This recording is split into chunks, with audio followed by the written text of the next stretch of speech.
नमस्कार मित्रांनो, आपण बघणार आहोत प्रॉब्लेम वर्किंग कॅपिटल रिक्वायरमेंटवरचा.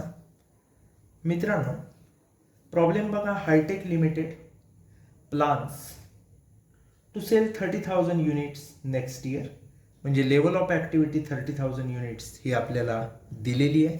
आपण ती लिहून घेणार. लेवल ऑफ ॲक्टिव्हिटी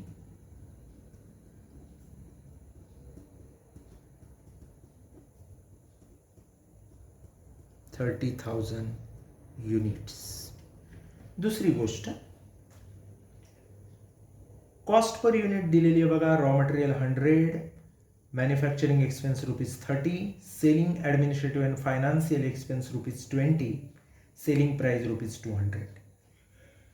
याच्यावरनं आपल्याला कॉस्ट स्टेटमेंट बनवता येईल. कसं? तर 2 कॉलम करायचे कॉस्ट स्टेटमेंटमध्ये, पर्टिक्युलर्स आणि अमाऊंट रुपीज. पहिलं आपण घ्यायचं रॉ मटेरियल.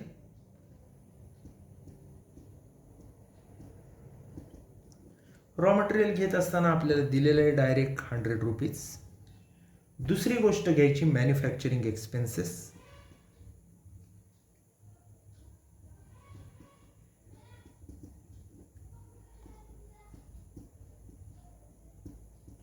ते पण आपल्याला दिलेले आहेत ₹30. 100 आणि 30 झाले 130. त्याच्यानंतर घ्यायचे सेलिंग ॲडमिनिस्ट्रेटिव्ह आणि finance expenses. Selling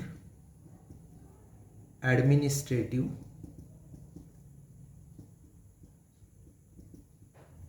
and finance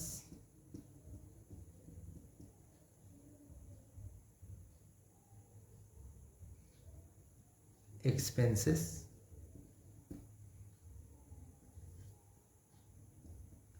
हे जर आपण बघितले तर ते आपल्याला दिसतील ₹20 झाले 150. डायरेक्ट बघायचं सेलिंग प्राईस किती दिली आहे.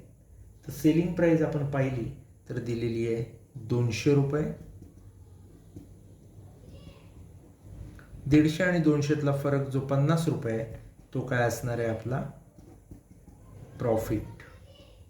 आणि ₹150 ही आली, ही आपली काय असणार आहे total cost. So total cost 150, profit 50, selling price 100. अशा 200 अशा पद्धतीत काय झालेलं आहे आपलं कॅल्क्युलेशन आलेलं आहे कॉस्ट स्टेटमेंटचं. याच्यानंतर आपण वळणार आहोत ते पुढच्या भागाकडं. ते म्हणजे पुढची काय इन्फॉर्मेशन दिली. तर duration of various stages of operating cycle is expected to be as follows. याच्यामध्ये रॉ मटेरियल स्टेज 2 महिने दिले, म्हणजे स्टॉक ऑफ रॉ मटेरियल आपल्याला काढायचं आहे आणि तिथं 2 महिने आहेत. त्याच्यानंतर finish good stage half month दिले, म्हणजे 0.5 मंथ घ्यायचं आहे फिनिश गुड कॅल्क्युलेशनला. Work in progress stage 1 month, म्हणजे WIP जो आपण काढतो प्रोसेस टाईम तो 1 मंथ आहे. डेटर स्टेज 1 मंथ, डेटरला पण 1 मंथ घ्यायचं आहे. Assume monthly sales level 2500 unit. महिन्याला 2500 युनिटचा सेल होतो. सुरुवातीलाच प्रॉब्लेमच्या दिले 30,000 युनिटचा सेल. सो 30,000 भागिले 2500 म्हणजे 12 महिने, किंवा 12 महिन्यानं 2500ला गुणलं की 30,000 युनिट मिळतात. त्यामुळे त्यात काही प्रॉब्लेम असायचं कारण नाही. वर्षाची लेवल ऑफ ॲक्टिव्हिटी 30,000 आहे, महिन्याची 2500 आहे. अजून एक महत्त्वाची गोष्ट याच्यामध्ये पुढे दिलेली आहे. Calculate the investment in various current asset and estimate the gross working capital requirement if the desired cash balance is 5% of gross working capital requirement. जे काय आपलं वर्किंग कॅपिटल येईल ग्रॉस, त्याच्या 5% एवढा आपला काय असणार आहे तर कॅश गरजेची असणार आहे. ती आपल्याला ॲड करून घ्यावी लागणार आहे. हे वाचल्यावर एक गोष्ट आपल्या लक्षात येईल की करंट लायबिलिटी कुठलीही दिलेली नाही, त्यामुळे ती घ्यायचा काही प्रश्न नाही. ज्या असणार आहेत त्या करंट असेटच असणार आहेत आपल्याकडं. सुरुवात करूया. Roman 1 current assets.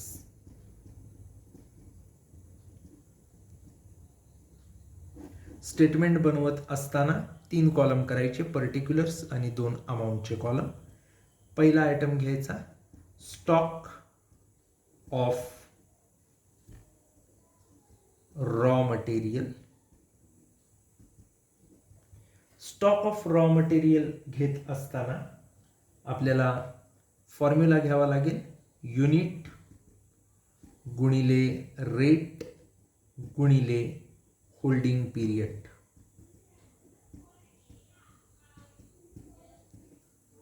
युनिट्स बघितला तर दिलेले आहेत आपल्याला 30,000 level of activity. Rate raw मटेरियलचा बघितला तर आपण कॅल्क्युलेशन केलं आहे जिथं आत्ताच, तर आपल्या लक्षात येईल रॉ मटेरियल 100 रुपयाप्रमाणे आहे. सो 100 घेणार गुणिले होल्डिंग पिरियड आपल्याला दिलेला आहे रॉ मटेरियल स्टेज 2 मंथ्स म्हणजे 2/12, कारण वर्षाचे महिने 12. सो 30,000 गुणिले 100 गुणिले 2/12 कॅल्क्युलेशन केलात की आपल्याला डायरेक्ट 5 लाख रुपीज मिळतील. हे आपला आला स्टॉक ऑफ रॉ मटेरियल. दुसरा आयटम आपण बघायचा, stock of work in progress.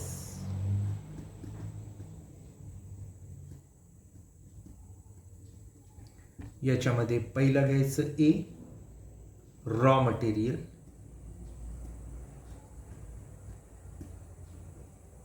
Formula लिहायचा युनिट्स गुणिले रेट गुणिले प्रोसेस पीरियड किंवा process time.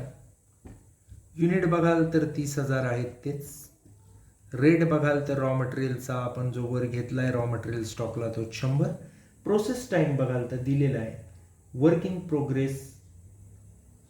Process stage 1 month 1/12. 30,000 गुणिले 100 गुणिले 1/12 म्हणजे तुम्हाला 2.5 लाख मिळतील. ते इनर कॉलमला घ्यायचे 2,50,000, कारण प्रोसेसमध्ये ABC असतात साधारण, यावेळी फक्त ABच आहे.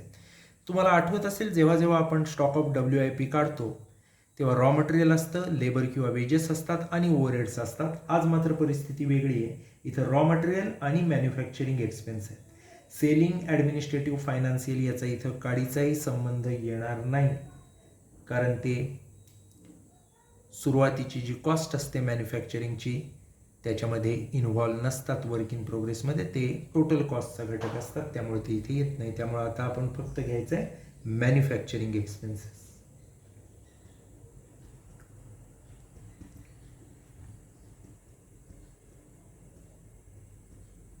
मॅन्युफॅक्चरिंग एक्सपेन्सेस घेत असताना फॉर्म्युला लिहायचा युनिट गुणिले रेट गुणिले प्रोसेस पीरियड गुणिले 1/2. हे पक्क लक्षात घ्या. जेव्हा आपण वेजेस आणि ओव्हरहेड्स, लेबर आणि ओव्हरहेड्स घेतो त्याला 1/2 घेतो गुणिले. त्याचप्रमाणे इथं मॅन्युफॅक्चरिंग ओव्हरहेडला आपण 1/2 घेतले. युनिट आहेत आपले 30,000 आणि चेंज. मॅन्युफॅक्चरिंग ओव्हरहेड किती आहेत बघा प्रॉब्लेममध्ये दिलेलं. जर बघितलात तर आपल्याला कॉस्ट स्टेटमेंटमध्ये दिसतील 30 रुपये आहेत. गुणिले प्रोसेस टाईम आहे 1/12 जो मटेरियलला घेतला आहे तोच, आणि 1/2 हे इथं आपल्याला घ्यावे लागतात. त्यामुळं 30,000 गुणिले 30 गुणिले 1/12 गुणिले 1/2 याचं उत्तर जर आपण काढलं तर किती येतं, तर साधारणपणे 37,500 रुपये येतील. आता हे जे दोघे आहेत यांची टोटल आउटरला घेणार आपण 2,50,000 आणि 37,500 म्हणजे 2,87,500 हा वर्क इन प्रोग्रेसचा स्टॉक आला. रॉ मटेरियल झालं, वर्क इन प्रोग्रेस झालं. आता म्हणायचं stock of finished goods.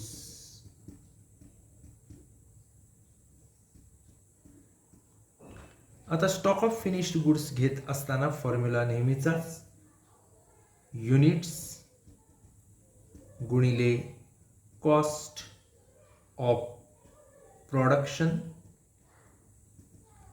Per unit गुणिले होल्डिंग पीरियड.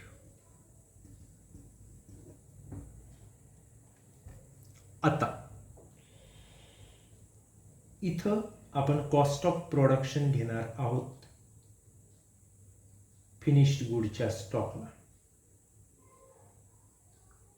म्हणजेच कॉस्ट ऑफ प्रोडक्शन नक्की किती आहे तर कॉस्ट ऑफ प्रोडक्शन इथं आपण काढलेली आहे बघा. रॉ मटेरियल 100, मॅन्युफॅक्चरिंग 30, 130 ही जी काढलेली आहे ही आपण घेणार आहे. कारण हे पुढचे जे आहेत ओव्हरहेड आहेत सेलिंग ॲडमिनिस्ट्रेटिव्ह फायनान्स, म्हणजे हे कॉस्ट ऑफ प्रोडक्शनशी रिलेटेड नाही आहेत, किंबहुना ते वेगळे करता येत नाहीत. त्यामुळे 130 ही जी आहे ती आपण घेणार. युनिट 30,000 अनचेंज गुणिले आपण घेणार 130 गुणिले finish good stage half month 0.5/12 किती येतात बघा. 30,000 गुणिले 130 गुणिले 0.5/12 म्हणजे साधारणपणे येतील 1,62,500. 1,62,500. आता शेवटचा चौथा ॲटम कोणता आहे बघा दिलेला आपल्याला काढायला, तो म्हणजे डेटर्स. डेटर्सचा आपला फॉर्म्युला फिक्स आहे, युनिट्स गुणिले सेलिंग प्राइस पर युनिट गुणिले पीरियड ऑफ क्रेडिट किंवा क्रेडिट पीरियड ज्याला आपण म्हणतो. युनिट बघाल तर 30,000 unchanged. Selling price per unit बघाल तर कॉस्ट स्टेटमेंटमध्ये दिले आपल्याला 200 रुपये बघा. आणि क्रेडिट पीरियड बघाल तर आपल्याला दिलेला आहे डेटर स्टेज 1 मंथ 1/12. 30,000 गुणिले 200 गुणिले 1/12 कॅल्क्युलेट केलं की आपल्याला मिळतील 5 लाख. या सगळ्या करंट असेट झाल्या, यांची आपण टोटल करू, त्याला म्हणू टोटल करंट असेट्स. टोटल जर आपण घेतलात तर किती येते बघा, 14,50,000 अशा पद्धतीने आपल्याला टोटल मिळेल.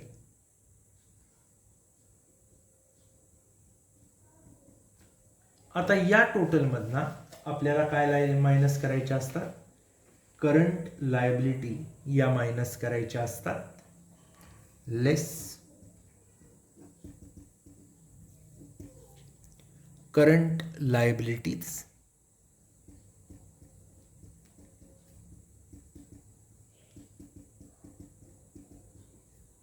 करंट लायबिलिटी आपल्याला दिलेल्या नाहीयेत त्यामुळे त्या डायरेक्ट घेणार नील. आता कॅल्क्युलेट करणार आपण नेट करंट असेट्स.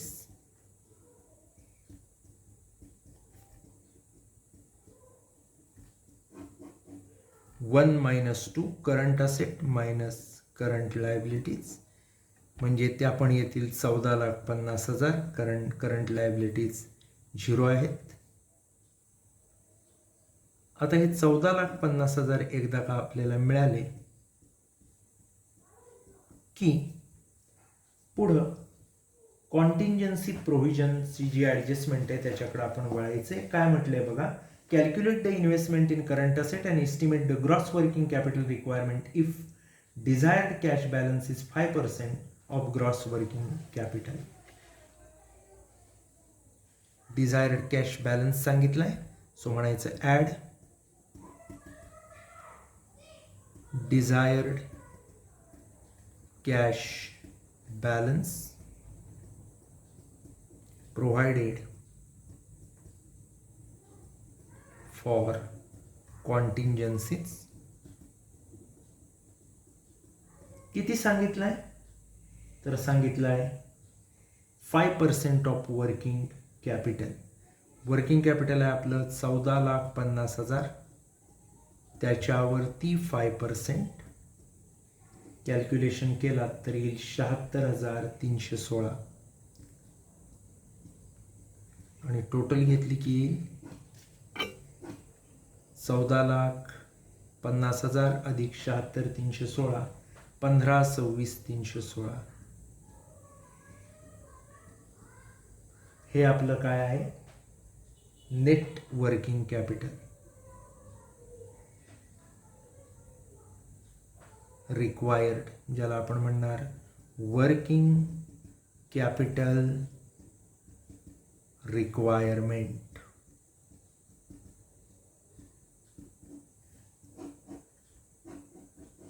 तर अशा पद्धतीनं हा प्रॉब्लेम आपण या ठिकाणी सॉल्व केलेला आहे. थांबूयात.